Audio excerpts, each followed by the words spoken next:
ಅಣ್ಣಮಾಚಾರ್ಯರದೊಂದು ಕೃತಿ ನುಡಿಸ್ತಾ ಇದ್ದೀವಿ. ಅದು ವೆಂಕಟೇಶ್ವರ ಸ್ವಾಮಿ ದೇವ್ರ ಮೇಲೆ. ಯೂಶ್ವಲಿ ನಾವು ಯಾವುದೇ ಕಚೇರಿ ಮಾಡಿದ್ರು ಫಸ್ಟ್ ಗಣಪತಿ ಸ್ತುತಿ ನುಡಿಸಿ ಆಮೇಲೆ ವೆಂಕಟೇಶ್ವರ, ಕೃಷ್ಣ ಎಲ್ಲ ಒಂದೇ, ರಾಮ ಎಲ್ಲ ಒಂದೇ ತಾನೆ. ಸೊ ಅದು ಮಾಡಿ ಆಮೇಲೆ ಒಂದು ದೇವಿ ಮೇಲೆ ನುಡಿಸ್ತೀವಿ. ಸೊ ಇವಾಗ ನೆಕ್ಸ್ಟ್ ಒಂದು ವೆಂಕಟೇಶ್ವರ ಸ್ವಾಮಿ ಮೇಲೆ ಅಣ್ಣಮಾಚಾರ್ಯರ ಕೃತಿ ಶ್ರೀಮನ್ನಾರಾಯಣ ಅಂತ ಬೌಳಿ ರಾಗದಲ್ಲಿದೆ.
ನೆಕ್ಸ್ಟ್ ಈಗ ನಾವು ಅಣ್ಣಮಾಚಾರ್ಯರ ಕೃತಿ ಹಿಂದೆ ನುಡಿಸಿದ್ವಿ.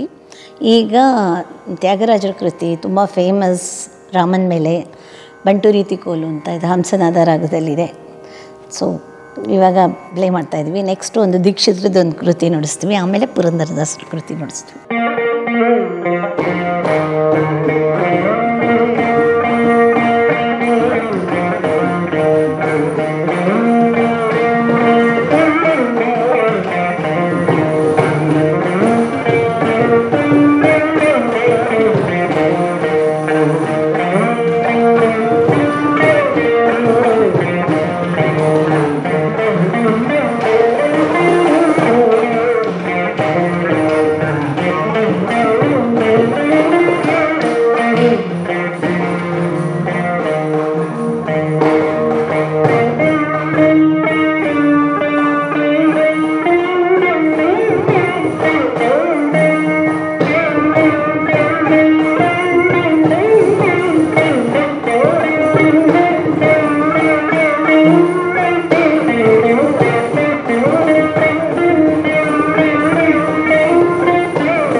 ಕಂಜದಳಾಯತಾಕ್ಷಿ ಕಾಮಾಕ್ಷಿ ಕಂಜದಳಾಯತಾಕ್ಷಿ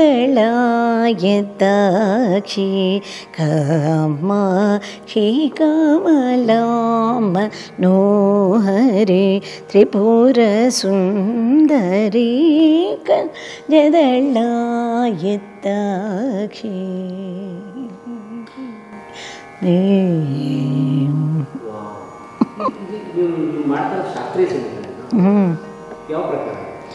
ಇದು ಕರ್ನಾಟಕ ಮ್ಯೂಸಿಕ್. ಭಾರತದಲ್ಲಿ ಸಂಗೀತ ಇದ್ರ ಪರಂಪರೆ ಏನು?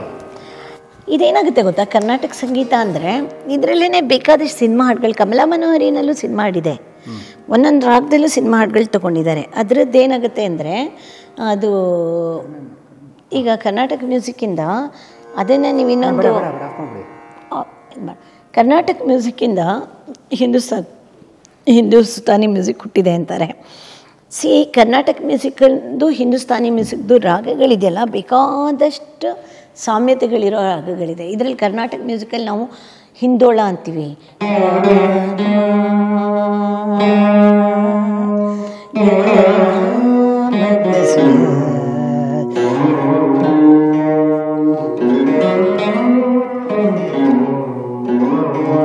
ಅಂತ ಒಂದು ರಾಗ ಇದೆ.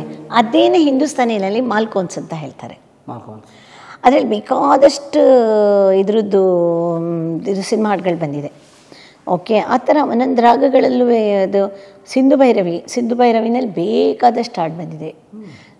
ಇದು ಹಿಂದಿ ಫಿಲಮ್ಗಳ ಹಾಡುಗಳು ಬಂದಿದೆ, ಇದು ಬಂದಿದೆ. ಸಿಂಧು ಭೈರವಿನೂ ಕರ್ನಾಟಕ ರಾಗದಿಂದನೇ ಹುಟ್ಟಿರೋ ರಾಗ. ಸೊ ಎಷ್ಟೊಂದು ರಾಗಗಳು ಯಾಕೆ ಕರ್ನಾಟಕ ಮ್ಯೂಸಿಕ್ ಅಂದರೆ ಸಿಸ್ಟಮೆಟಿಕ್ ಸ್ಟಡಿ ಇದೆ ಕರ್ನಾಟಕ ಮ್ಯೂಸಿಕಲ್ಲಿ. ನಮ್ಮದೊಂಥರ ಮ್ಯಾಥಮೆಟಿಕ್ಸ್ ಥರ 72 ಮೇಳಕರ್ತರ ರಾಗಸ್ ಅಂತ ಇದೆ.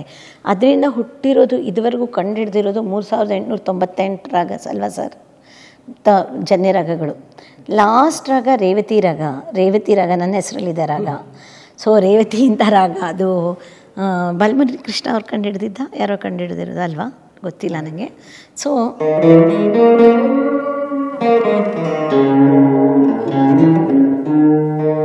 ಪಾಪ್ಯುಲರ್ ಸಿನಿಮಾದಲ್ಲಿ ಹಾಂ, ಶಂಭೋ ಶಿವ ಶಂಭೋ.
ಈ ರಾಗ ಶಿವರಂಜನಿ ರಾಗ ಅಂತ ಹೇಳ್ತಾರೆ. ಶಿವರಂಜನಿ ರಾಗದಲ್ಲಿ ಸಿಕ್ಕಾಬಿಟ್ಟೆ ಸಿನಿಮಾ ಹಾಡುಗಳು ಬಂದಿದೆ. ಹಿಂದಿ ಹಾಡುಗಳು ತುಂಬ ಬಂದಿದೆ, ಕನ್ನಡದಲ್ಲೂ ತುಂಬ ಬಂದಿದೆ. ಈ ಜಾನೆ ಕಹಾ, ಮೇರೆ ನಯನ ಸಾವನ್ಯಬಾದು, ಆ ಥರ ತುಂಬ ರಾಗಗಳು. ನನಗೆ ಹಿಂದಿ ಸಾಂಗ್ಸ್ ಸಿನಿಮಾ ಸಾಂಗ್ಗಳದ್ದು ತುಂಬ ಪರಿಚಯ ಇಲ್ಲ. ಮತ್ತು ಪರಿಚಯ ಮಾಡ್ಕೊಂಡು ನಿಮ್ಗಳಿಗೆ ಹೇಳ್ತೀನಿ ಯಾವ್ಯಾವುದು ಯಾವ ರಾಗದಲ್ಲಿ. ಇದು ಆ್ಯಕ್ಚುಲಿ ಇದು ಶಿವರಂಜನಿ ರಾಗದಲ್ಲಿ, ಇದು ನಮ್ಮದು ಬ್ರಹ್ಮ ಮುರಾರಿ ಸುರಾಜಿತಲಿಂಗಮು ಶಿವರಂಜನಿ ರಾಗದಲ್ಲಿದೆ. ಸೊ ಇದೊಂದು ಅದ್ಭುತ ರಾಗ. ಓಕೆ, ಯೂಶ್ವಲಿ ಸಿನಿಮಾ ಹಾಡುಗಳಲ್ಲಿ ಹಿಂದಿಯವರು ಭಾಳ ಯೂಸ್ ಮಾಡ್ಕೊಂಡಿದ್ದಾರೆ ಇದನ್ನು. ಅದ್ರ ಸ್ಕೇಲ್ ನುಡಿಸ್ತೀನಿ ಕೇಳಿ.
ಈಗ ನಾವು ಇದಕ್ಕೆ ಮುಂಚೆ ನುಡಿಸಿದ್ದಿದೆಯಲ್ಲ ಅದು ಬ್ರಹ್ಮವಕ್ಕಟೆ ಅಂತ ಒಬ್ಬನೇ ಬ್ರಹ್ಮ, ಅದು ಅಣ್ಣಮಾಚಾರ್ಯರ ಕೃತಿ.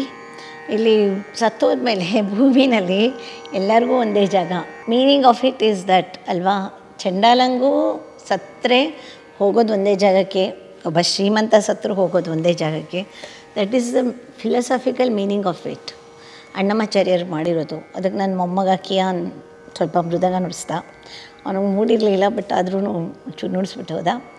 ಆಮೇಲೆ ಅದರದ್ದು ಚಂಡಾಲನಿಗೂ ಇದು ಬ್ರಹ್ಮವಕ್ಕಟೆ ಪರ ಅಂತಿದೆಯಲ್ಲ, ಅದು ಬ್ರಹ್ಮವಕ್ಕಟೆ ಬ್ರಹ್ಮ ಒಬ್ಬನೇನೆ,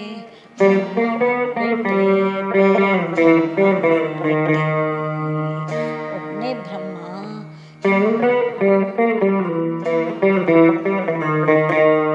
ಅದಕ್ಕೆ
ಎಲ್ಲರಿಗೂ ನಮಸ್ಕಾರ. ಸಂಗೀತ ಅನ್ನೋದು ಒಂದು ಸಾಗರ. ಸಂಗೀತದಲ್ಲಿ ಸಾಗರದಲ್ಲಿ ಮಿಂದು ಸಂಗೀತ ಕಲಿಬೇಕು ಅಂದರೆ ತುಂಬ ಕಷ್ಟ. ಕೆಲವರು ಪುಣ್ಯವಂತರಿಗೆ ಮಾತ್ರ ಸಂಗೀತ ಲಭ್ಯ ಇರುತ್ತೆ. ಎಲ್ಲರಿಗೂ ಅದು ಅರ್ಥ ಆಗಲ್ಲ. ಸಂಗೀತ ಪುಣ್ಯವಂತರಿಗೆ ಮಾತ್ರ ಲಭ್ಯ ಅಂತ ಎಲ್ಲರಿಗೂ ಅರ್ಥ ಆಗಲ್ಲ. ಎಷ್ಟೋ ಜನ ಸಂಗೀತ ಲಭ್ಯ ಇರೋರಿಗೆ ಪಾಪ ಲಕ್ಷ್ಮೀ ಕಟಾಕ್ಷ ಇರಲ್ಲ. ಅದೊಂದು ಟ್ರಾಜಿಕ್ ಇದು ನಮ್ಮ ಇದರಲ್ಲಿ, ನಮ್ಮ ಪ್ರಪಂಚದಲ್ಲಿ. ಯಾಕೆ ಅಂತ ಹೇಳಿದ್ರೆ ಅವರು ಕಲೆ ಕಲೆ ಕಲೆ ಕಲೆ ಅಂತ ಅವರು ಸಂಗೀತ ಸಾಧನೆಯಲ್ಲೇ ಹೊರಟಿರ್ತಾರೆ. ಸೊ ಅವಾಗ ಅವರು ಕಮರ್ಷಿಯಲಾಗಿ ಯೋಚನೆ ಮಾಡಿರಲ್ಲ, ಮುಂದೆ ನಮಗೆ ಕಷ್ಟ ಬರುವುದು, ನಮಗೆ ಮುಂದೆ ಒಂದಿನ ಕಮರ್ಷಿಯಲ್ ಆಗಿದ್ದು. ಕೊರೋನಾ ಟೈಮಲ್ಲೂ ಅಷ್ಟೇ, ನಿಮಗೆಲ್ಲ ಗೊತ್ತಿರ್ಬೋದು, ಸಂಗೀತಗಾರಗಳು ಸಿಕ್ಕಾಬಟ್ಟೆ ಸಫರ್ ಮಾಡಿದ್ರು. ಜೊತೆಗೆ ಪುರೋಹಿತರುಗಳು, ಈ ಪೂಜೆ ಮಾಡೋರು ಅವರೆಲ್ಲ ಸಫರ್ ಮಾಡಿದ್ರು. ಸಂಗೀತಗಾರಗಳು ಭಾಳ ಸ್ವಾಭಿಮಾನಿಗಳು. ಸಂಗೀತಗಾರಗಳು ಮರ್ಯಾದೆಗೆ ಬೆಲೆ ಕೊಡೋ ಅಂಥವ್ರು. ಸಂಗೀತಗಾರಗಳು ಬೇರೆಯವ್ರಿಗೆ ಹತ್ರ ಹೋಗಿ ಕೈ ಚಾಚಲ್ಲ. ಅವರು ಏನೇ ಇದ್ದರೂ ಮನೇಲಿ ಕಷ್ಟ ಇರೋದನ್ನು ಹೊರಗಡೆ ತೋರಿಸ್ಕೊಳ್ಳಲ್ಲ. ಸೊ ಸಂಗೀತಗಾರಗಳು ಒಳಗುಟ್ಟು ನಂಗೆ ಗೊತ್ತು. ಯಾಕೆಂದರೆ ನಮ್ಮ ತಂದೆಯೂ ಸಂಗೀತಗಾರ ಆಗಿದ್ದರು. ಆದರೆ ನಮ್ಮ ತಂದೆ ಸಂಗೀತಗಾರ ಆಗಿದ್ದರು, ಆದರೆ ಸಂಗೀತನೇ ಅವರು ಪೂರ್ತಿಯಾಗಿ ನೆಚ್ಕೊಂಡಿರಲಿಲ್ಲ. ನಮ್ಮ ತಂದೆ ಹೈಸ್ಕೂಲ್ ಹೆಡ್ ಮಾಸ್ಟ್ರು ಆಗಿದ್ದರು. ಹಾಗಾಗಿ ಜೀವನಕ್ಕೆ ಅಷ್ಟೊಂದು ಕಷ್ಟ ಆಗೋಂಥ ಪರಿಸ್ಥಿತಿ ನಮಗಿರಲಿಲ್ಲ. ಬಟ್ ಆದರೆ ನಮ್ಮ ತಂದೆ ಹೇಳ್ತಾ ಇರೋರು, ಹೀಗೆ ಸಂಗೀತಗಾರರಿಗೆ ಎಷ್ಟು ಕಷ್ಟ. ಸಂಗೀತಗಾರಿಗೆ ನಾನು ತುಂಬ ಹೇಳೋಕ್ಕೆ ಇಷ್ಟಪಡ್ತೀನಿ. ಆ್ಯಕ್ಚುಲಿ ಸಂಗೀತಗಾರಗಳ ವಿಷಯ ನಾನು ಕೇಳ್ಕೊಂಡು ಬೆಳೆದಿದ್ದೀನಿ. ನಮ್ಮ ತಂದೆ ಸಂಗೀತಗಾರ ಆಗಿದ್ದರು. ಆಮೇಲೆ ನಮ್ಮ ತಂದೆ ವೀಣಾ ವಿದ್ವಾಂಸರಾಗಿದ್ದರು. ಜೊತೆಗೆ ಅವರು ಇದು ಡಿಗ್ರಿ BSc B.Ed ಮಾಡಿದರು. ಅವ್ರಿಗೆ ಒಂದು LLB ಮಾಡಿದರು. ನಮ್ಮ ತಂದೆ ಸ್ವಲ್ಪ ದಿನ ಲಾಯರ್ ಪ್ರೊಫೆಷನ್ ಮಾಡಿದರು. ಸೊ ಹಾಗಾಗಿ ನಮ್ಮ ತಂದೆಯಿಂದ ನಮಗೆ ಎಜುಕೇಷನ್ ಮಹತ್ವ, ಸಂಗೀತದ ಮಹತ್ವ ಎರಡೂ ತಿಳ್ಕೊಳ್ತಾ ಬಂದ್ವಿ. ನಮ್ಮ ಮನೇಲಿ ಏನಾಗಿದೆ ಅಂದರೆ, ನಮ್ಮ ಅಜ್ಜಿ ಅವರೆಲ್ಲರೂ ಸಂಗೀತ, ಎಜುಕೇಷನ್ ಎರಡಕ್ಕೂ ಈಕ್ವಲ್ ಇಂಪಾರ್ಟೆನ್ಸ್ ಕೊಟ್ಕೊಳ್ತಾ ಬಂದರು. ನಮಗೇನಾಗಿದೆ, ಚೈಲ್ಡ್ಹುಡ್ಡಿಂದ ಸಂಗೀತ ಬೇರೆ ಅಲ್ಲ, ಎಜುಕೇಷನ್ ಬೇರೆ ಅಲ್ಲ ಅಂತ ನಮ್ಗೆ ಅನಿಸೇ ಇಲ್ಲ. ಸಂಗೀತನೂ ಸಾಧನೆ ಮಾಡಬೇಕು, ಎಜುಕೇಷನಲ್ಲೂ ಓದಬೇಕು, ಬರೀಬೇಕು, ತನ್ಮಯತೆ. ನಮ್ಮ ತಂದೆ ಹೇಳೋರು 4 ವಿಷಯ ಹೇಳೋರು ನಮ್ಮ ತಂದೆ: ಇಂಟೆಲಿಜೆನ್ಸ್, ಮತ್ತು concentration, dedication, determination, punctuality. So ಐದು ಇದು ಹೇಳೋರು ಅವರು. ಲೈಕ್ ಅದಷ್ಟು ಇಲ್ಲದೇ ಇದ್ದರೆ ಸಂಗೀತ ತಲೆಗೆ ಹತ್ತಲ್ಲ, ಅದಷ್ಟು ಇಲ್ಲದೇ ಇದ್ದರೆ ಓದೋದು ತಲೆಗೆ ಹತ್ತಲ್ಲ. ಎಲ್ಲದಕ್ಕೂ ಒಂದು ಡಿಟರ್ಮಿನೇಷನ್ ಇರಬೇಕು, ಎಲ್ಲ ಇರಬೇಕು. ಸಂಗೀತಗಾರಗಳು ಸ್ಪೆಷಲ್ಲಾಗಿ ಏನು ಮಾಡ್ತಾಯಿದ್ದಾರೆ ಅಂದರೆ, ಕರೋನಾ ಟೈಮಲ್ಲಿ ಅವರು ಒದ್ದಾಟ ನಾನು ಕಣ್ಣಾರೆ ಕಂಡಿದ್ದೀನಿ. ಯಾಕೆಂದರೆ ಅವರಿಗೆ ಪಾಠಗಳು ಹೇಳ್ಕೊಟ್ಟು ಜೀವನ ಮಾಡ್ತಾಯಿರ್ತಾರೆ. ಯೂಶ್ವಲಿ ಸಂಗೀತ ಪಾಠ ಹೇಳ್ಕೊಡ್ತಾ ಇರ್ತಾರೆ. ಆಮೇಲೆ ಅವರು ಫ್ಯೂಚರ್ ಪ್ಲ್ಯಾನ್ ಬಗ್ಗೆ ಯೋಚನೆ ಮಾಡಿರಲ್ಲ ಸಂಗೀತಗಾರಗಳು. ಅಂದರೆ ಇವಾಗ ನಾವು ಈಗ ಲೈಫ್ ಇನ್ಶೂರೆನ್ಸ್ ತೊಗೋತೀವಿ, ಆ ಇನ್ಶೂರೆನ್ಸ್ ತೊಗೋತೀವಿ, ಹೆಲ್ತ್ ಇನ್ಶೂರೆನ್ಸ್ ತೊಗೋತಾರೆ ಯೂಶ್ವಲಿ ಜನಗಳು. ಆ ಹೆಲ್ತ್ ಇನ್ಶೂರೆನ್ಸ್ ಬಗ್ಗೆಯೂ ಯೋಚನೆ ಮಾಡಿರಲ್ಲ. ನಾಳೆ ಏನು ಅನ್ನೋದು ಯಾರಿಗೂ ಗೊತ್ತಿರಲ್ಲ. ಏನಾಗುತ್ತೆ ಅಂತ ಹೇಳಿದ್ರೆ, ಸ್ಪೆಷಲಿ ಸಂಗೀತಗಾರಗಳಿಗೆ ಅಕಸ್ಮಾತ್ ನಾಳೆ ಏನೋ ಎಮರ್ಜೆನ್ಸಿ ಏನೋ ಬಂತು, ಒಂದು ಹಾರ್ಟ್ ಅಟ್ಯಾಕ್ ಆಯಿತು, ಇಲ್ಲ ಏನೋ ಸ್ಟ್ರೋಕ್ ಆಯಿತು, ಏನಾದರೂ ಆಯಿತು, ಕಂಪ್ಲೀಟ್ ಫ್ಯಾಮಿಲಿ ಸಂಗೀತಗಾರ ಮೇಲೆ ಡಿಪೆಂಡ್ ಆಗಿರುತ್ತೆ. ತಕ್ಷಣಕ್ಕೆ ಈಗಿನ ರೇಟ್ಸಲ್ಲಿ ನಿಮ್ಗೆ ಗೊತ್ತು, ಲೈಕ್ ಇದರಲ್ಲೆಲ್ಲ ಅಪೋಲೋ ಹಾಸ್ಪಿಟಲಲ್ಲಿ ಅಲ್ಲೆಲ್ಲ ಹೋಗಿ ಒಂದು ಸತಿ ಆ ಕಡೆ ಹೋಗಲಿಲ್ಲ ಅಂದರೆ ಬೇರೆ ಗೌರ್ಮೆಂಟ್ ಹಾಸ್ಪಿಟಲಲ್ಲಿ ನೆಸೆಸಿಟಿ ಟ್ರೀಟ್ಮೆಂಟ್ ಸಿಗೋಲ್ಲ. ಜೀವ ಉಳಿಸ್ಬೇಕು ಅಂತ ಅಲ್ಲಿ ಹೋದಾಗ ಸಾಲ ಸೂಲ ಮಾಡಿಬಿಡ್ತಾರೆ. ಸಾಲ ಸೂಲ ಮಾಡಿಬಿಟ್ಟು ಅವ್ರೇನು ಮಾಡ್ತಾರೆ ಅಂತ ಹೇಳಿದ್ರೆ, ಅದು ತಲೆ ಮೇಲೆ ಬಂದುಬಿಡುತ್ತೆ. ಆಮೇಲೆ ಅದು ತೀರ್ಸೋದು ಹೇಗೆ ಅಂತ ಯೋಚನೆ ಮಾಡಲ್ಲ, ಸಾಲ ಮಾಡ್ಕೊಂಡ್ಬಿಡ್ತಾರೆ. ಸೊ ಅವ್ರುಗಳಿಗೆಲ್ಲ ಇವಾಗ ಏನಂತ ಹೇಳಿದ್ರೆ ನನ್ನ ಅನಿಸಿಕೆ ಏನಂತ ಹೇಳಿದ್ರೆ ತಿಳುವಳಿಕೆ ಹೇಗೆ ಹೇಳ್ಕೊಡೋದು ಅಂತ ಅರ್ಥ ಆಗ್ತಿಲ್ಲ. ಅವ್ರಿಗೆ ಸಂಗೀತದ ಜೊತೆಗೆ ಇನ್ನೊಂದು ಪ್ರೊಫೆಷನ್ ಈಗ ಯಂಗ್ಸ್ಟರ್ಸ್ಗೆ ಅಟ್ಲೀಸ್ಟು ವಯಸ್ಸಾದವ್ರಿಗೆ ಓಕೆ, ಯಂಗ್ಸ್ಟರ್ಸ್ಗೆ ನಾನು ಇಂಥ ಹುಡುಗರುಗಳೆಲ್ಲ ಸಂಗೀತ ಪ್ರೊಫೆಷನಾಗಿ ತೊಗೋತಾರಲ್ಲ ಅವ್ರುಗಳಿಗೆ ಒಂದು ಇದು ಸ್ಟಾಕ್ ಮಾರ್ಕೆಟು, ನಾನು ನಮ್ಮದು ಅಡ್ವರ್ಟೈಸ್ ಮಾಡ್ತಾಯಿಲ್ಲ ಜರೋದಾದು, ಓಕೆ. ಸ್ಟಾಕ್ ಮಾರ್ಕೆಟು ಪ್ರತಿಯೊಬ್ಬರು ಸ್ಟಾಕ್ ಮಾರ್ಕೆಟಲ್ಲಿ ಇನ್ವೆಸ್ಟ್ಮೆಂಟ್ ಕಲ್ತ್ಕೊಳ್ಳಿ ಅಂತ ಹೇಳ್ತಾ ಇದ್ದೀನಿ. ಏನೋ ಒಂದು ಚೂರು ದುಡ್ಡು ಬಂದಾಗ ಅದರಲ್ಲಿ ಟ್ರೇಡಿಂಗು ಸ್ಟಾರ್ಟ್ ಮಾಡ್ಕೊಂಬಿಟ್ಟು ಒಂದು ದಿನದಲ್ಲಿ ಒಂದು 5-6 ಅವರ್ಸು ಅದಕ್ಕೋಸ್ಕರ ಡೆಡಿಕೇಟ್ ಮಾಡಿಬಿಟ್ಟು ಸಂಜೆ ಹೊತ್ತಲ್ಲಿ ಪ್ರೋಗ್ರಾಮ್ಗೆ ಹೋಗ್ಬೋದು, ಪಾಠ ಹೇಳ್ಕೊಡ್ಬೋದು, ಎಲ್ಲ ಮಾಡ್ಬೋದು. ಸ್ಟಾಕ್ ಮಾರ್ಕೆಟ್ ಬಗ್ಗೆ ಕಲ್ತ್ಕೊಳ್ಳಿ ಅಂತ ಎಲ್ಲರಿಗೂ ಹೇಳ್ತೀನಿ. ನೀವು ಜರೋದಾದಲ್ಲೇ ಮಾಡಿ ಅಂತ ನಾನು ಹೇಳ್ತಾ ಇಲ್ಲ, ಬಿಕಾಸ್ ಜರೋದಾ ಈಸ್ ಅವರ್ ಕಂಪ್ನಿ ಅಂತ. ಸೊ ಎಲ್ಲಾದರೂ ಯಾವುದಾದ್ರು ಒಂದು ಬ್ರೋಕರೇಜ್ ಇದರಲ್ಲಿ ಒಂದು ಸ್ವಲ್ಪ ಮಟ್ಟಿಗೆ ಫಸ್ಟು ಕಲೀರಿ. ಟಿಡಾ ಅಕಾಡೆಮಿ ಅಂತ ಅಲ್ಲವರು ಬೇಕಾದಷ್ಟು ಕೋಚಿಂಗ್ ಕ್ಲಾಸಸ್ ಇದೆ. ಆ ಟಿಡಾ ಅಕಾಡೆಮಿನಲ್ಲಿ ಫುಲ್ ಹೇಳ್ಕೊಡ್ತಾರೆ. ಅದು ಈಗ ತಾನೇ ನನ್ನ ಇಂಟರ್ವ್ಯೂನೂ ಮಾಡ್ತಾಯಿದ್ದಾರೆ, ಅವ್ರು ಭಾಳ ಇಂಟರ್ವ್ಯೂಗಳು ಮಾಡಿದ್ದಾರೆ. ಸೊ ಅಲ್ಲಿ ನಾನು ನೋಡಿದ ಪ್ರಕಾರ ಭಾಳ ಕಮ್ಮಿ ದುಡ್ಡಿಗೆ ಅವರು ಸ್ಟಾಕ್ ಮಾರ್ಕೆಟ್ ಹೇಗೆ ಡೀಲ್ ಮಾಡೋದು ಅಂತ ಒಂಥರ ಹೇಳ್ಕೊಡ್ತಾರೆ. ಪರಮೇಶ್ ಅವರು ಅವ್ರದ್ದು ಇಂಟರ್ವ್ಯೂ ಮಾಡಿದ್ದಾರೆ. ಸೊ ಅದಕ್ಕೆ ನನಗೆ ಸಂಗೀತಗಾರಗಳು ಈ ಥರ ಹುಡುಗರುಗಳಿಗೆ ನಮ್ಮ ಜರೋದಾ ವಾರ್ಸಿಟಿ ಇದೆ, ಓದ್ರಪ್ಪ ಸ್ಟಾಕ್ ಮಾರ್ಕೆಟ್ ಬಗ್ಗೆ ಓದಿ. ಸಂಗೀತ ಇರುತ್ತೆ, ಸಂಗೀತ ನಮ್ಮ ಎಂಟರ್ಟೈನ್ಮೆಂಟ್ಗೆ, ಸಂಗೀತ ನಮ್ಮ ಮೈಂಡ್ ರಿಲ್ಯಾಕ್ಸೇಷನ್ಗೆ. ಸಂಗೀತ ಪ್ರಾಕ್ಟಿಕಲಾಗಿ ಏನಾಗುತ್ತೆ ಅಂದರೆ ಕಷ್ಟ ಬಂದಾಗ ಸಂಗೀತ ಫೈನಾನ್ಷಿಯಲ್ ಇದರಲ್ಲಿ ನಾನು ಹೇಳ್ತಾ ಇರೋದು, ಫೈನಾನ್ಷಿಯಲ್ ಇದರಲ್ಲಿ ಭಾಳ ಕಷ್ಟಗಳು ಅನುಭವಿಸ್ತಾ ಇದ್ದಾರೆ. ಅದು ಫ್ಯಾಕ್ಟ್ ಕೂಡ ಅಲ್ವಾ ಗಿರಿಧರ್? That is fact. ಅದಕ್ಕೆ ನಾನು ಏನು ಅಂದ್ಕೊಂಡಿದ್ದೀನಿ ಈಗ ಅಂದರೆ ನನ್ನೊಂದು ಸಭಾ ಇದೆ, ಶ್ಯಾಮಲಕೃಷ್ಣ ಸಂಗೀತ ಸಭಾ ಅಂತ ಮಾಡಿದ್ದೀನಿ. ಅದು ನಮ್ಮ ತಂದೆ ಹೆಸರು ಕೃಷ್ಣಮೂರ್ತಿ ಅಂತ, ನಮ್ಮ ತಾಯಿ ಹೆಸರು ಶ್ಯಾಮಲ ಅಂತ. ಶ್ಯಾಮಲಕೃಷ್ಣ ಸಂಗೀತ ಸಭಾ ಅಂತ ಒಂದು ಮಾಡ್ಕೊಂಡಿದ್ದೀನಿ. ಇವಾಗ ನಂದು ಈಗ ರೀಸೆಂಟಾಗಿ ನಂದು ನಮ್ಮ ಹಸ್ಬೆಂಡ್ ಹೆಸರಲ್ಲಿ ಒಂದು ಟ್ರಸ್ಟ್ ಓಪನ್ ಆಗ್ತಾಯಿದೆ, ರೇವತಿ ರಘುರಾಮ್ ಕಾಮತ್ ಫೌಂಡೇಶನ್ ಅಂತ ಚಾರಿಟಬಲ್ ಟ್ರಸ್ಟ್ ಅಂತ ಮಾಡ್ಕೊಂಡಿದ್ದೀನಿ.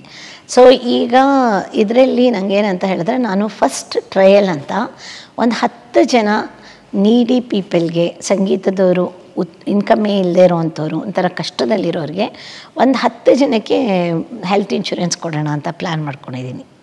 ಹೆಲ್ತ್ ಇನ್ಶೂರೆನ್ಸ್ ಅಂತ ಹೇಳಿದ್ರೆ ನಾನೇನಂದರೆ ಒಂದು ಶುರುನ 1 ಲಕ್ಷದಿಂದ ಸ್ಟಾರ್ಟ್ ಮಾಡ್ಕೋತೀನಿ. ಒಬ್ಬೊಬ್ರಿಗೆ 1 ಲಕ್ಷ ರೂಪಾಯಿನ ಇನ್ಶೂರೆನ್ಸು, ಅವ್ರದ್ದು 10 ವರ್ಷಕ್ಕೆ ಪ್ರೀಮಿಯಮ್ ಕಟ್ಬಿಡ್ತೀನಿ ಫಸ್ಟೇನೇ. ಒಂದು 10 ಜನಕ್ಕೆ ಇವಾಗ ಸೆಲೆಕ್ಟ್ ಮಾಡಿಕೊಂಡು ಇದನ್ನೊಂದು ಇದು ಮಾಡಿ ಅವ್ರುಗಳಿಗೆ ತೋರಿಸ್ಕೊಡೋಣ. ಅಕಸ್ಮಾತ್ ಅವ್ರಿಗೆ ಏನಾದ್ರು ಹೆಲ್ತ್ ಏನಾದರೂ ಆಯಿತು ಅಂದರೆ ಸಡನ್ನಾಗಿ ಎಲ್ಲೋ 1 ಲಕ್ಷ ರೂಪಾಯಿದು ಟ್ರೀಟ್ಮೆಂಟ್ ಅವ್ರಿಗೆ ಈಸಿಯಾಗಿ ಸುಲಭವಾಗಿ ಸಿಗುತ್ತೆ ಹೆಲ್ತ್ ಇನ್ಶೂರೆನ್ಸ್ ಮಾಡಿಸಿದ್ರೆ. ಸೊ ಇದನ್ನು ಕಂಪ್ಲೀಟ್ ನಾನು ನಮ್ಮ KCMC ಅಂತ ಒಂದು ಸಂಸ್ಥೆ ಇದೆ, ಕರ್ನಾಟಕ ಮ್ಯೂಸಿಷಿಯನ್ಸ್ ಆ್ಯಂಡ್ ಕಾನ್ಕ್ಲೇವ್ ಅಂತ. ಸೊ ಅದರಲ್ಲಿ ನನ್ನ ವೈಸ್ ಪ್ರೆಸಿಡೆಂಟ್ ಮಾಡಿದ್ದಾರೆ, ಪ್ರೆಸಿಡೆಂಟ್ ಮೈಸೂರು ವಿದ್ವಾನ್ ನಂದಕುಮಾರ್ ಅಂತ. ಸೊ ತುಂಬ ಜನ ಮೆಂಬರ್ಸ್ ಇದ್ದಾರೆ, 1000 ಜನನೋ ಏನೋ ಮೆಂಬರ್ಸ್ ಇದ್ದಾರೆ. ಸೊ ಎಲ್ಲರಿಗೂ ಇದನ್ನು ಮನದಟ್ಟು ಮಾಡಿಕೊಡೋಣ ಅಂತ ನೋಡ್ತಾ ಇದ್ದೀನಿ. Insurance is very important, health insurance ತುಂಬ ಇಂಪಾರ್ಟೆಂಟ್. ಹೆಲ್ತ್ ಇನ್ಶೂರೆನ್ಸು ಆಮೇಲೆ ಇನ್ನೊಂದು ನಾನು ಸೇವ್ ಲೈವ್ಸ್ ಅಂತ ಒಂದು ಇದು ಆರ್ಗನೈಸೇಷನ್ ಸ್ಟಾರ್ಟ್ ಮಾಡ್ತಾಯಿದ್ದೀನಿ.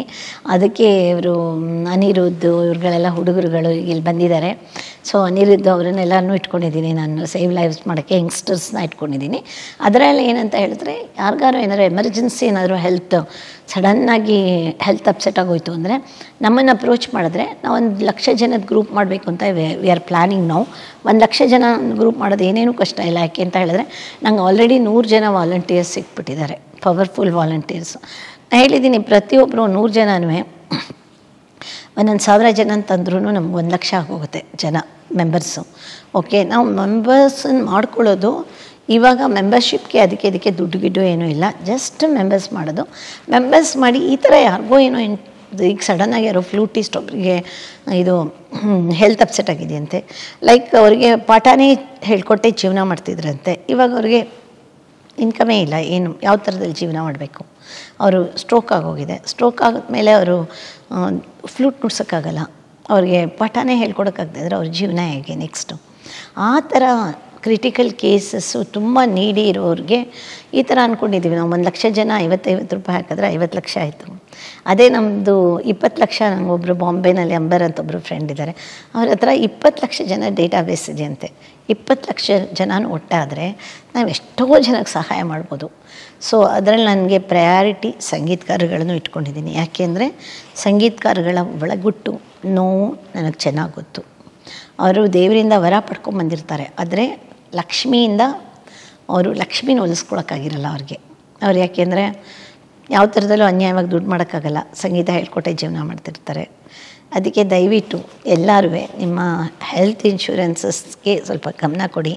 ಸೊ ಎಲ್ಲ ಚೆನ್ನಾಗಿರುವಾಗ ಒಂದು ಹೆಲ್ತ್ ಇನ್ಶೂರೆನ್ಸ್ ಮಾಡಿ ಪ್ರೀಮಿಯಮ್ನ ಮಿನಿಮಮ್ ಪ್ರೀಮಿಯಮ್ ಕಟ್ಕೋತಾ ಬನ್ನಿ. ಏನಾದರೂ ಎಮರ್ಜೆನ್ಸಿ ಇದ್ದರೆ ನಿಮ್ಗೆ ಹೆಲ್ತ್ ಇನ್ಶೂರೆನ್ಸ್ ಖಂಡಿತ ಟೈಮಲ್ಲಿ ಹೆಲ್ಪ್ ಆಗುತ್ತೆ.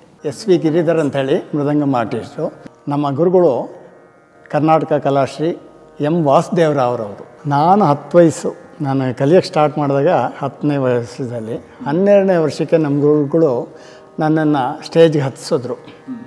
ಆವಾಗಿಂದ ನೋಡಿಸ್ತಾಯಿದ್ದೆ. ಅವರು ನನ್ನ ಹತ್ರ ರಿದಮ್ಗೆ ಅವರು ಕಲ್ತಿರೋವಂಥ ಪಾಠಗಳನ್ನೆಲ್ಲ ತಾಳಕ್ಕೆ ಕೂರಿಸ್ಕೋಬೇಕು ಅಂತ ಹೇಳಿ ಸುಮಾರು ಒಂದು 10 ವರ್ಷದ ಹಿಂದೆ ಕೇಳಿದ್ರು.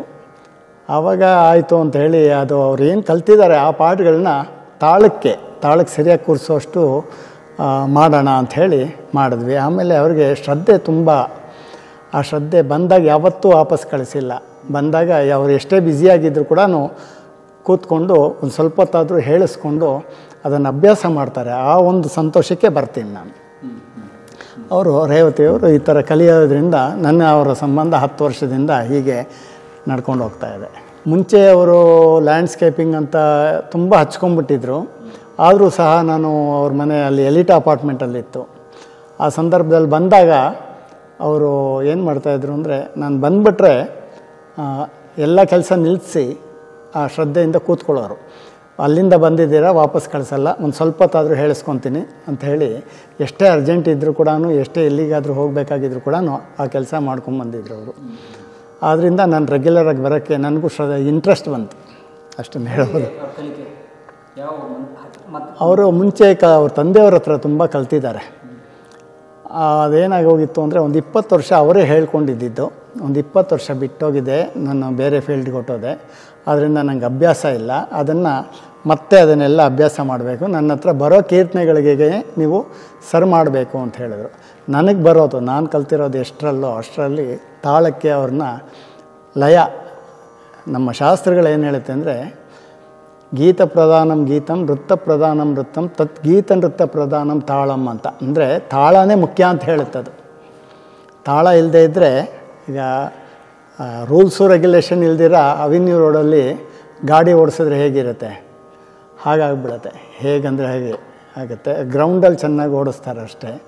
ರೂಲ್ಸ್ ಇದ್ದರೆ ಮಾತ್ರ ಎಲ್ಲೂ ಆಕ್ಸಿಡೆಂಟ್ ಆಗದಿರ ಹೇಗೆ ಹೋಗುತ್ತೋ ಆ ರೀತಿ ಶಾಸ್ತ್ರಬದ್ಧವಾಗಿ ಲಯಬದ್ಧವಾಗಿ ಕಲಿತ್ರೆ, ಲಯ ಅನ್ನೋದು ತುಂಬಾ ಇಂಪಾರ್ಟೆಂಟು.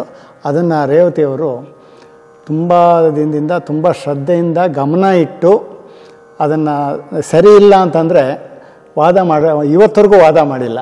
ಹೌದಾ, ಇನ್ನೊಂದು ಸಾರಿ ನೋಡಿಸ್ತೀನಿ, ಹೌದಾ, ಇನ್ನೊಂದು ಸಾರಿ ನೋಡಿಸ್ತೀನಿ, ಇದೇ ರೀತಿಯೇ ಮಾಡ್ಕೊಂಬಂದರು ಅವರು.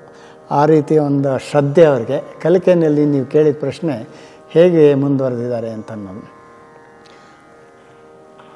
ಅವ್ರಿಗೆ ಫಸ್ಟೇ ನಾನು ಹೋದಾಗ ಹೇಳಿದೆ, ಇವಾಗ ರೆಕಾರ್ಡ್ ಮಾಡ್ಕೊಳ್ಳಿ, 2 ವರ್ಷ ಬಿಟ್ಟು, ಕರೆಕ್ಟಾ, 1-2 ವರ್ಷ ಬಿಟ್ಟು ಆಮೇಲೆ ಅದಕ್ಕೂ ಕಂಪೇರ್ ಮಾಡ್ಕೊಳ್ಳಿ ಅಂತ ಹೇಳಿದ್ದೆ. ಅವ್ರಿಗೆ ಎಲ್ಲ ಮೈಂಡಲ್ಲೇ ರೆಕಾರ್ಡ್ ಮಾಡ್ಕೊಂಡಿದ್ದಾರೆ. ಆವಾಗ ಹೇಗಿದ್ದರೋ ಇವಾಗ ಹೇಗಿದ್ದಾರೆ ಅನ್ನೋದು ಅವ್ರಿಗೆ ಗೊತ್ತಾಗಿದೆ, ಅಷ್ಟನ್ನು ಹೇಳ್ಬೋದು. ತುಂಬಾ ಇಂಪ್ರೂವ್ ಆಗಿದ್ದಾರೆ. ಹೌದು, ಇಂಪ್ರೂವ್ ಆಗಿತ್ತು, ತುಂಬಾ ಇಂಪ್ರೂವ್ ಆಗಿದ್ದಾರೆ. ಕೆಲವರು ಉಳ್ಳವರಿಗೆ ವಿನಯ ಇರೋಲ್ಲ ಅಂತ ಅಂತಾರೆ.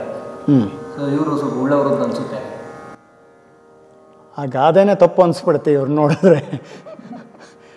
ಉಳ್ಳವ್ರಿಗೆ ವಿನಯ ಇರುತ್ತೆ ಅನ್ನೋದಕ್ಕೆ ಇವರೇ ಸಾಕ್ಷಿ ಆಗ್ತಾರೆ ಅಂತ ಹೇಳ್ಬೋದು. ವಿನಯ ಮತ್ತು ಅವರು ಸಂಸ್ಕಾರ ಹಾಗೆ. ಅವ್ರ ತಂದೆಯವರು ತಂದೆ ತಾಯಿ ಮತ್ತು ಅವರ ಪರಂಪರೆಯಲ್ಲಿ ತುಂಬ ವಿನಯದಿಂದ ಬೆಳೆಸಿದ್ದಾರೆ. ಮತ್ತು ಅದಕ್ಕೆ ಶ್ರದ್ಧೆಯಿಂದ ಬೆಳೆಸಿದ್ದಾರೆ. ಗುರುಗಳಿಗೆ ಹೇಗೆ ಗೌರವ ಕೊಡಬೇಕು ಅನ್ನೋದು ಕಲಿಸಿದ್ದಾರೆ. ಅದೇ ರೀತಿ ಅದನ್ನು ಉಳಿಸ್ಕೊಂಬಂದಿದ್ದಾರೆ. ಅವರೇ ಎಷ್ಟೋ ಸರಿ ಅವರ ಒಬ್ಬರು ಬ್ಲೈಂಡ್ ಮೇಷ್ಟ್ರು ಬರ್ತಿದ್ರಂತೆ ಇವ್ರ ಮನೆಗೆ ಪಾಠಕ್ಕೆ. ಬ್ಲೈಂಡ್ ಅವ್ರ ಹೆಸರು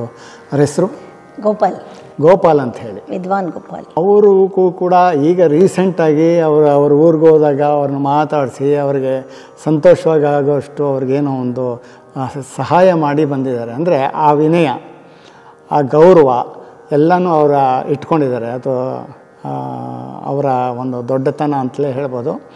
ಮತ್ತು ಯಾರನ್ನೂ ವಾಪಸ್ ಕಳಿಸಿಲ್ಲ. ಯಾರನ್ನೂ ವಾಪಸ್ ಹಣ ಮುಖ್ಯ ಅಲ್ಲ, ಇಲ್ಲಿ ವಿದ್ಯೆ ಮುಖ್ಯ ಅನ್ನೋದು ಅವರು ಚೆನ್ನಾಗಿ ತಿಳ್ಕೊಂಡಿದ್ದಾರೆ. ಹಣ ಲಕ್ಷ್ಮೀ ಸರಸ್ವತಿ ಒಟ್ಟಿಗೆ ಕೂಡಲ್ಲ ಅಂತ ಹೇಳ್ತಾರೆ.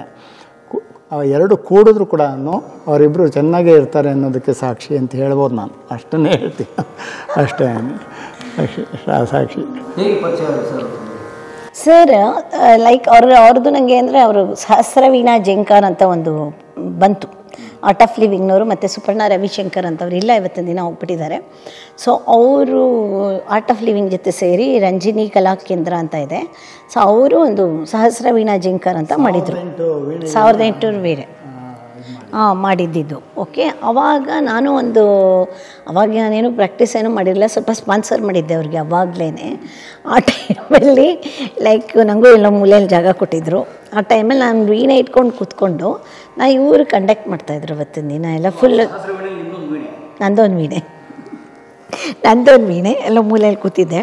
ಆಮೇಲೆ ಇವರು ಆ್ಯಕ್ಚುಲಿ ಸರ್ ಗಿರಿಧರ್ ಸರ್ ಅಲ್ಲಿ ಕಂಡಕ್ಟ್ ಮಾಡ್ತಾಯಿದ್ರು ಅವ್ರಿಗೆಲ್ಲ. ಆಮೇಲೆ ಅವ್ರನ್ನ ನೋಡ್ತಾ ಇದ್ದೆ ನಾನು, ಇವ್ರನ್ನ ಕರಿಬೇಕು ಮನೆಗೆ, ಇವ್ರನ್ನ ಕರೆದ್ರೆ ನನಗೊಂದು ಒಂದು ನಿಟ್ಟಲ್ಲಿ ನಂದು ಪ್ರಾಕ್ಟೀಸ್ ಆಗುತ್ತೆ. ಸೊ ಫಸ್ಟ್ ರಿದಮ್ ಕಲ್ತ್ಕೋಬೇಕು. ಅದು ನಮ್ಮ ತಂದೆಯಿಂದ ನಂಗೆ ಗೊತ್ತಿತ್ತು. ಶ್ರುತಿ ಲಯ ಎರಡೂ ತಂದೆ ತಾಯಿ ಇದ್ದಾಗೆ. ಲಯ ಅಂದರೆ ತಂದೆ, ಶ್ರುತಿ ಅಂದರೆ ತಾಯಿ. ಶ್ರುತಿ ಲಯ ಎರಡೂ ಇಲ್ಲದೆ ಇದ್ದರೆ ಸಂಗೀತನೇ ಅಲ್ಲ. ಅದು ಯಾವ ಮ್ಯೂಸಿಕ್ಕೇ ಅಲ್ಲ. ಶ್ರುತಿ ಇರಬೇಕು, ಲಯ ಇರಬೇಕು. ಲಯ ಅಂದರೆ 1 2 3 4 ಅಂತ. ಇವಾಗ ಇವರು ರಿದಮ್ ಸಿಕ್ಕಾಬಟ್ಟೆ ವಿದ್ವಾಂಸರು ಇವರು. ಸೊ ಶ್ರುತಿ ನಮಗೆ ವೀಣೆನಲ್ಲಿ ಏನಾಗುತ್ತೆ ಅಂದರೆ ನಮಗೆ ಈ ಮನೆಗಳಿರುತ್ತೆ, ಈ ಥರ ಇರುತ್ತಲ್ಲ ಮನೆಗಳಿರುತ್ತೆ. ಸೊ ಮನೆ ಹಿಡ್ಕೊಂಡ್ರೆ ಶುದ್ಧ ಶ್ರುತಿ ಬಂದುಬಿಡುತ್ತೆ. ಲಯ ಇಂಪಾರ್ಟೆಂಟು ಇನ್ಸ್ಟ್ರೂಮೆಂಟ್ನವ್ರಿಗೆ. ಆ್ಯಕ್ಚುಲಿ ಲಯ ಶ್ರುತಿನೂ ಇಂಪಾರ್ಟೆಂಟೇ, ಲಯ ತುಂಬ ಇಂಪಾರ್ಟೆಂಟು. ಯಾಕೆ ಅಂತ ಹೇಳಿದ್ರೆ ನಾವು ಎಷ್ಟೋ ಜನ ಸಂಗೀತಗಾರಗಳು ಲಯಕ್ಕೆ ಪ್ರಾಧಾನ್ಯತೆಯೇ ಕೊಡಲ್ಲ, ಮೆಲೋಡಿಗೆ ಪ್ರಾಧಾನ್ಯತೆ ಕೊಡ್ತಾರೆ. ಅದು ಆ್ಯಕ್ಚುಲಿ ಮೆಲೋಡಿಗೆ ಪ್ರಾಧಾನ್ಯತೆ ಕೊಡ್ತಾ ಕೂತ್ಕೊಂಡ್ರೆ ಲಯ ಇಲ್ಲ ಅಂದರೆ ಅದು ಮ್ಯೂಸಿಕೇ ಆಗೋಲ್ಲ. ಸೊ ಶ್ರುತಿ ಲಯ ಎರಡು ತಂದೆ ತಾಯಿ ಇದ್ದಾಗೆ. ಅದು ನಾನು ಇವ್ರನ್ನ ಕರೆದ್ರೆ ನಾ ಕರೆದಾದ್ಮೇಲೆ ಒಂದು ವರ್ಷ ಬಂದಿರಲಿಲ್ಲ ಅವರು. ಆಮೇಲೆ ತಿರ್ಗಾ ಪದೇ ಫೋನ್ ಮಾಡಿ ಕರೆಸ್ಕೊಂಡೆ ನಾನು. ಅವಾಗ ಇನ್ನೂ ನನ್ನ ಮೊಮ್ಮಗ ಹುಟ್ಟಿರಲಿಲ್ಲ. ಆ ಟೈಮಲ್ಲಿ ಮನೆಗೆ ಬಂದು ಹೇಳ್ಕೊಡೋಕೆ ಶುರು ಮಾಡಿದ್ರು. ಸೊ ಅವರು ಹಾಗೇ ತುಂಬ ಚೆನ್ನಾಗಿ ಹೇಳ್ಕೊಡ್ತಾರೆ, ತುಂಬ ತಾಳ್ಮೆ ಜಾಸ್ತಿ ಹೇಳ್ಕೊಡೋದಕ್ಕೆ. ಸೊ ನಾನು ಅದನ್ನು ಉಪಯೋಗಿಸ್ಕೊಂಡೆ, ಅವ್ರ ತಾಳ್ಮೆ ನನ್ನ ಸಹನೆ. ಸೊ ಎರಡೂ ಸೇರಿಕೊಂತು.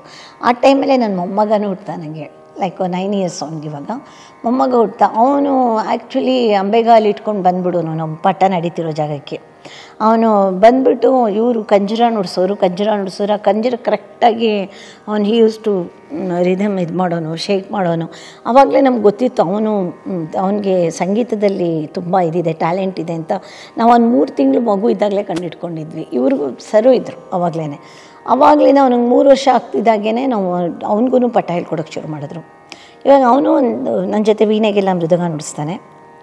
ಅದು ಲೈಕ್ ತುಂಬ ಚೆನ್ನಾಗಿ, ತುಂಬ ಫಾಸ್ಟಾಗಿ.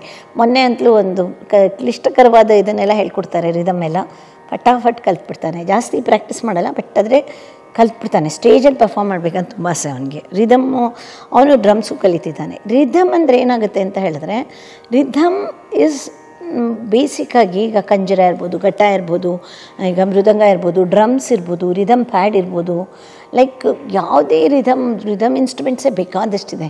ಎಲ್ಲ ರಿದಮ್ ಇನ್ಸ್ಟ್ರೂಮೆಂಟ್ಸ್ಗೂ ಬೇಸಿಕ್ ಲಯ ಈಸ್ ಇಂಪಾರ್ಟೆಂಟ್. ಲಯ ಇಲ್ಲದೇ ಇದ್ದರೆ ಯಾವ ರಿದಮ್ ಇನ್ಸ್ಟ್ರೂಮೆಂಟು ನುಡ್ಸೋಕ್ಕೆ ಆಗೋಲ್ಲ.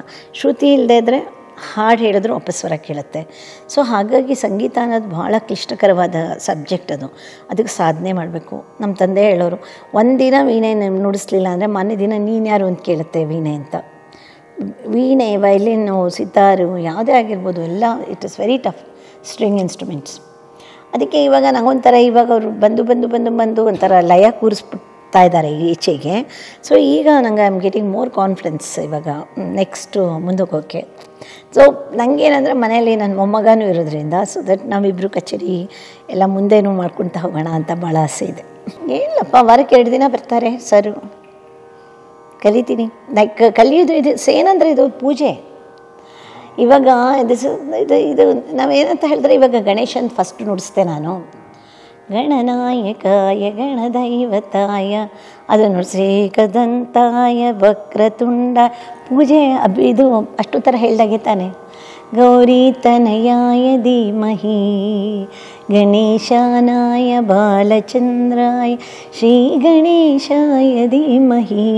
ಅದು ನಮಗೆ ಗಣೇಶನ ಪೂಜೆ ಮಾಡಿದಾಗೆ ನಮಗದು ಮನಸ್ಸಲ್ಲಿ ನಾವು ಅದನ್ನು ಕಲ್ಪಿಸ್ಕೊಂಬಿಟ್ರೆ ಗಣೇಶನ ಒಂಥರ ಗಣೇಶನ ಪೂಜೆ ಮಾಡ್ತಿದ್ದೀವಿ ಅಂತ. ಅದಕ್ಕೇನು ವಯಸ್ಸು ಗೀಸು ಏನಿರಲ್ವಲ್ಲ. ಪೂಜೆ 99 ವರ್ಷ ಆದವರು ಪೂಜೆ ಮಾಡ್ತಾರೆ. ಸೊ ಹಾಗಾಗಿ ನಮಗೆ ಪೂಜೆ ಮಾಡಿದಾಗೆ ನಾನಂತಲೂ ನನಗೆ ಭಕ್ತಿ ನಂಗಷ್ಟೇ. ನಾನೇನೀಗ ದೊಡ್ಡ ಆರ್ಟಿಸ್ಟ್ ಆಗಬೇಕು ಈ ವಯಸ್ಸಲ್ಲಿ ಕಲಿತು ಅದೆಲ್ಲ ಇಲ್ಲ. ನಂಗೆ ಬಿಕಾಸ್ ನಾನು ಬಿಸ್ನೆಸ್ ಇದ್ದಿದ್ದರಿಂದ ನನಗೆ ನನಗೆ 25 ವರ್ಷ ನಂದು ವೀಣೆದು ಟಚ್ ಬಿಟ್ಟು ಹೋಗಿತ್ತು. ಸೊ 25 ವರ್ಷದ ಕೆಳಗಡೆ ಪಾಠ ಹೇಳ್ಕೊಡ್ತಾ ಇದೆ. ಬೇಕಾದಷ್ಟು ಜನ ಸ್ಟೂಡೆಂಟ್ಸ್ ಇದ್ದಾರೆ. ನಿಮ್ಮ ಕಲಾ ಮಾಧ್ಯಮದ ವೀಕ್ಷಕರು ಬೇಕಾದಷ್ಟು ಜನ ಇದ್ದಾರೆ. ಎಷ್ಟೋ ಜನ ನನಗೆ ಕಲಾ ಮಾಧ್ಯಮದ ಮೂಲಕ ಕಾಲ್ ಮಾಡಿದ್ದಾರೆ, ನನ್ನ ನೋಡಿಬಿಟ್ಟು ಕಾಲ್ ಮಾಡಿದ್ದಾರೆ. ಸೊ ಭಾಳ ಜನಕ್ಕೆ ಹೇಳ್ಕೊಡ್ತಾ ಇದೆ ಮುಂಚೆ. ಇವಾಗ ನಂಗೆ ಏನಾಗುತ್ತೆ ಅಂದರೆ ನನಗೆ ದೀಕ್ಷಿತರ ಕೃತಿಗಳು, ತ್ಯಾಗರಾಜ ಕೃತಿಗಳು, ಅದೆಲ್ಲ ತ್ಯಾಗರಾಜರು ರಾಮನ ದರ್ಶನ ಮಾಡಿದ್ದಾರೆ, ದೀಕ್ಷಿತರು ದೇವಿ ದರ್ಶನ ಮಾಡಿದ್ದಾರೆ. ಸೊ ಮ್ಯೂಸಿಕ್ ಇದು ಇದೆ ಒಂಥರ ಪೂಜೆ. ಇದು ಅದನ್ನು ಅರ್ಥಕೊಂಡ್ಬಿಟ್ರೆ ಅದರಂಥ ಇದು ಅದೇನು ಹೇಳ್ತಾರೆ ಎಂಟರ್ಟೈನ್ಮೆಂಟ್ ಬೇರೆ ಯಾವುದೂ ಇಲ್ಲ. ನಾನು ಒಂದು 3 hours ಕಂಪಲ್ಸರಿ ಪ್ರಾಕ್ಟೀಸ್ ಮಾಡ್ತೀನಿ. ರೇವತಿ ಕಾಮತ್ರವರು ಕೋವಿಡ್ ಟೈಮಲ್ಲಿ ಸಾಕಷ್ಟು ಜನಕ್ಕೆ ಫುಡ್ ಕಿಟ್ ಕೊಟ್ಟರು. ಯಾಕೆ ಈ ವಿಚಾರ ಸ್ಟಾರ್ಟ್ ಮಾಡಿದ್ದೀನಿ ಅಂದರೆ, ಸ್ವಾಭಿಮಾನ ಅನ್ನೋದು ಅವರು ಹೇಳಿದ್ರು ಆಗಲೇ, ಕಲಾವಿದರುಗಳಿಗೆ ಸ್ವಾಭಿಮಾನ ತುಂಬ ಇರುತ್ತೆ, ಒಪ್ಕೊಳ್ಳಲ್ಲ ಅಂಥೇಳಿ. ನನಗೂ ಒಂದಷ್ಟು ಜನಕ್ಕೆ ಫುಡ್ ಕಿಟ್ಟು ಇದೆಲ್ಲ ಕೊಡೋದಕ್ಕೆ ಹೇಳಿದರು. ನಾನು ಒಬ್ಬರು ಕಲಾವಿದರ ಮನೆಗೆ ಹೋದೆ. ಅವ್ರ ಮನೆಗೆ ಹೋದಾಗ ಸಿಕ್ಕಾಪಟ್ಟೆ ಬಡತನ. ಅವ್ರಿಗೆ ಸುಮಾರು ಡಾಕ್ಟ್ರೇಟ್ಗಳು ಎಲ್ಲ ಬಂದಿದೆ, ಆದರೆ ದುಡ್ಡಿಲ್ಲ. ಆಯಿತಾ? ಒಂದು. ಎರಡನೇದು, ಮನೆಯಲ್ಲಿ ಒಂದು ಕಡೆ ಕೂತ್ಕೊಂಡ್ರೆ ಇನ್ನೊಂದು ಕಡೆ ಜಾಗ ಇಲ್ಲ, ಅಂದರೆ ಸರಿಯಾಗಿಲ್ಲ. ಆ ಥರ ಒಂದು ವಿಷಮ ಪರಿಸ್ಥಿತಿ. ಅವ್ರ ಮನೆಗೆ ಹೋಗಿದ ತಕ್ಷಣ ಒಂಥರ ಅದು ಕಲಾವಿದರ ಮನೆ ಅಂತ. ಆದರೆ ಅವರ ನಾವು ಹೋಗಿದ ತಕ್ಷಣ ಅವರ ಗತ್ತು ಅದೆಲ್ಲನೂ ನಾನು ಕಲಾವಿದ ಅಂತ ತೋರಿಸ್ಕೋಬೇಕು ಅನ್ನೋದು ಅಷ್ಟು ಅವರಲ್ಲಿ ಇರ್ತಾಯಿತ್ತು. ಕಿಟ್ ತೊಗೊಂಡೋಗಿ ಕೊಡಾಗ ಇಲ್ಲ ನಾವು ಅನುಕೂಲವಾಗಿದ್ದೀವಿ, ಬೇಡ ಅಂತಂದರು. ನಾನು ಅಲ್ಲಿ ಕೂತಿದ್ದು ಕಾಫಿ ಮಾಡ್ತೀವಿ ಅಂದ್ರಲ್ಲ, ಕಾಫಿ ಮಾಡಿ ತಂದುಕೊಡೋ ಅಷ್ಟೊತ್ತಿಗೆ ನಾನು ನಮ್ಮ ಸ್ಟೂಡೆಂಟ್ ಒಬ್ಬರು ಹೋಗಿದ್ವಿ ಅದಕ್ಕೆ ಕೊಡೋದಕ್ಕೆ. ಕೂತ್ಕೊಂಡಾಗ ಅವರೇನು ಮಾಡಿದ್ರು, ಕಾಫಿ ಕೊಡೋ ಸಂದರ್ಭದಲ್ಲಿ ಸರಿಯಾಗಿ ಒಬ್ಬರು ಬಂದು ಇದು ರೇಷನ್ ದುಡ್ಡು ಕೊಡಬೇಕಂತೆ ಅಂತ ಅಂಗಡಿಯವನೊಬ್ಬ ಬಂದು ಮಾತಾಡಿದ್ರು. ಇವರು ಕೊಟ್ಟಿರೋ ಕಿಟ್ಟು ಬೇಡ ಅಂತ ಇದ್ದಾರೆ. ಇಲ್ಲಿ ಪರಿಸ್ಥಿತಿ ಹೀಗಿದೆಯಲ್ಲ ಅಂತ ಹೇಳ್ಬಿಟ್ಟು ನಾನು ಅವ್ರಿಗೆ 2 ಕಿಟ್ ಕೊಡೋದು ಅಂತ ಡಿಸೈಡ್ ಮಾಡಿದ್ವಿ ಫಸ್ಟ್ ಟೈಮ್. ಯಾಕಂದರೆ ಅವ್ರ ಪರಿಸ್ಥಿತಿ ಆಗಿತ್ತು, ನನಗೆ ಗೊತ್ತಿತ್ತು. ಆಮೇಲೆ ಇಲ್ಲ ತಗೊಳ್ಳಿ, ಇಲ್ಲ ಬೇಡ, ಎಷ್ಟು ಸ್ವಾಭಿಮಾನ. ಕಡೆಗೆ ನಾನು ಹೇಳಿದೆ, ಸರ್ ನಾನು 2 ಕಿಟ್ ಇಟ್ಕೊಂಡಿದ್ದೀನಿ. ನಾನು ಹಾಗೆ ಹೇಳಿದೆ, ನಾನು 2 ಇಟ್ಕೊಂಡಿದ್ದೀನಿ, ನಿಮಗೂ 2 ಕೊಡ್ತಾಯಿದ್ದೀನಿ, ದಯವಿಟ್ಟು ಇಟ್ಕೊಳ್ಳಿ, ಅದರಲ್ಲಿ ಏನಿದೆ ಯಾರಿಗೂ ಹೇಳಲ್ಲ ನಾನು ಅಂದಮೇಲೆ ಗಂಡ ಹೆಂಡತಿ ಇಬ್ಬರು ಅದನ್ನು ಮುಟ್ಟಿ ನಮಸ್ಕಾರ ಮಾಡಿ ತೊಗೊಂಡ್ರು.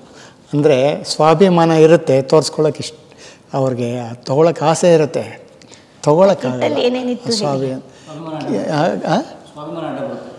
ಹೌದು, ಅವರು ಅಷ್ಟು ತೊಗೊಂಡು ಅದರಲ್ಲಿ ಏನಿತ್ತು. ಆಮೇಲೆ ಒಂದು ಸರಿ ಫೋನ್ ಮಾಡಿದ್ರು. ಆ ಟೈಮಲ್ಲಿ ನಂಗೆ ತುಂಬ ಉಪಕಾರ ಆಯಿತು ಅಂತ. ಅಂದರೆ ಕಷ್ಟ ಇದ್ದರೂ ಸಹಿಸ್ಕೊತಾರೆ. ಈ ಥರದ್ದು ಅದೆಲ್ಲ ಇಷ್ಟ ಇರಲ್ಲ.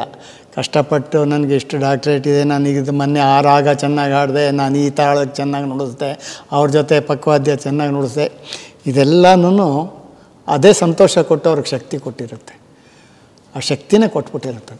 ಅಲ್ಲ, ಅದರಲ್ಲಿ ಆ್ಯಕ್ಚುಲಿ ಇದು ಪ್ರಾವಿಷನ್ ಕಿಟ್ಟು ನಾವು ಇವ್ರಿಗೆ ಮ್ಯೂಸಿಷಿಯನ್ಸ್ಗೆ ಅಂತ ಪ್ರಾವಿಷನ್ ಕಿಟ್ಸ್ ಕೊಟ್ಟಾಗ ನಮ್ಮದು ತುಂಬ ಒಳ್ಳೆ ಕ್ವಾಲಿಟಿ ಪ್ರಾಡಕ್ಟ್ಸ್ ಕೊಟ್ಟಿದ್ದೀವಿ. ಎಲ್ಲ ಅಂದರೆ 1 ಕಿಟ್ಟಲ್ಲಿ ಒಂದು ಫುಡ್ ಕಿಟ್ ಅಂತ ಹೇಳಿದ್ರಲ್ಲ, 1 ಕಿಟ್ಟಲ್ಲಿ 5 kg ಅಕ್ಕಿ ಅಲ್ಲ, 5 kg ಅಕ್ಕಿ, ಬೇಳೆ, ಸಕ್ಕರೆ, ಉಪ್ಪು, ಇದುವೇ ಸಮೇತ ಸೋಪು, ಎಲ್ಲ ಏನೇನು ಬೇಕು ಇದು ಉಪ್ಪಿಟ್ಟು ರವೆ, ಎವ್ರಿಥಿಂಗ್ ಇತ್ತು. ತುಂಬ ಜನ ಮ್ಯೂಸಿಷಿಯನ್ಸ್ಗೆ ನಾನು ಕೊಟ್ಟೆ ಆ್ಯಕ್ಚುಲಿ.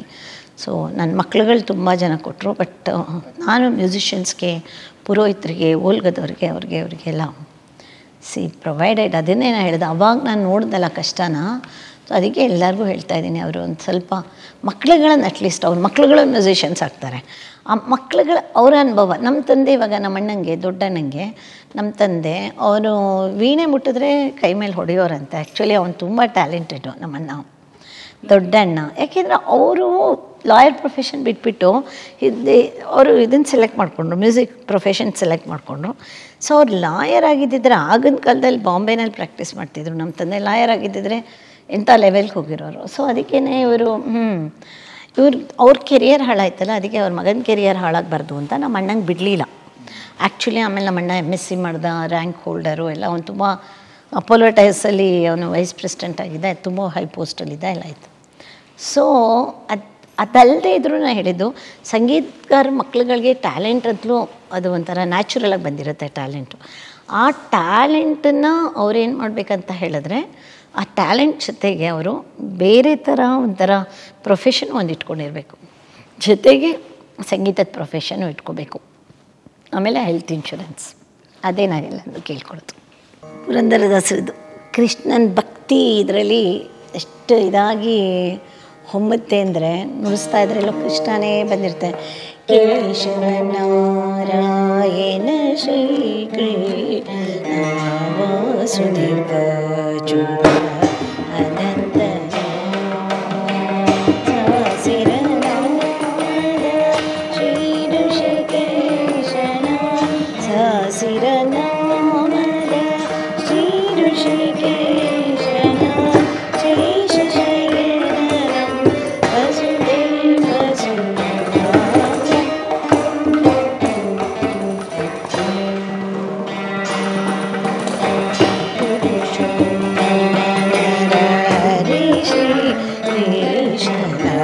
ಶರಣಾಗತ ಜನ ರಕ್ಷಕನ ಕರುಣಾಮಯ